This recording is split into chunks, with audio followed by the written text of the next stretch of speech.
So yeah, no, great to meet you, Cate. So obviously you've worked with an amazing array of directors in your career, but this is the first time with Woody Allen. Yes. So I'm sort of wondering, was he sort of on your mental checklist where you think, I need to work with Woody? I'd given up working with him. I mean, he makes a film a year, and I've been making films for a while now.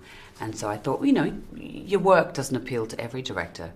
But, when we met face to face, he said that he really had loved me in The Talented Mr. Ripley, which was, God, that was made a while ago now. And I said, you took your bloody time.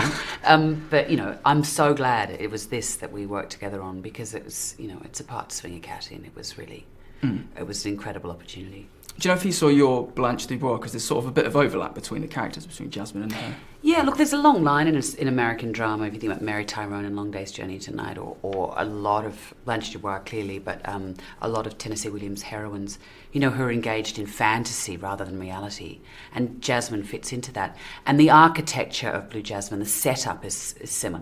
But the film doesn't pay off at all. It's in the same way it's a Woody Allen film. I had assumed that he'd seen me play Blanche because we took the production to New York, but he never mentioned it. So this is second time now with Woody Allen, working with him. I sort of wondered, is there anything about how he sort of directs compared to other directors that takes you by surprise or is unexpected in any way? He's quite... he doesn't really like to talk much about what's going on in the inner world. He just he's interested in... he's not sort of into long dialogues of analysis of the script or the character or their motivation, where they go, and he's just interested in you being there and being right and in character, and he wants you to be it. With Jasmine as well, she's maybe not a character you can like, almost. So I wonder, how do you feel about playing someone like that? Do you always have to find sort of a bit of empathy for a character to understand them, or can you play someone that you don't like? I think there's an incredible weight of judgment on anyone in Jasmine's circumstances.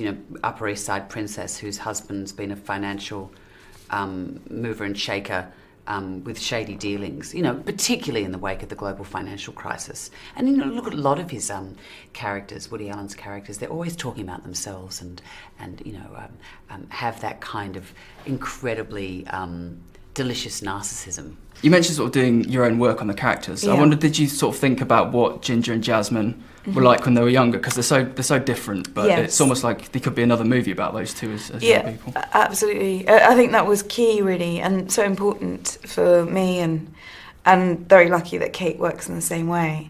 And I happened to be in New York early for all the costume fittings and all of that, but and Cate was there at a theatre show, which was wonderful, Uncle Vanya, but we were able to meet up and do all that work and start talking and start that dialogue, and it was kind of key for me, and just really helps just getting the image and an understanding, and you see the essence of them, how they started really young and how they were always that they are who they are.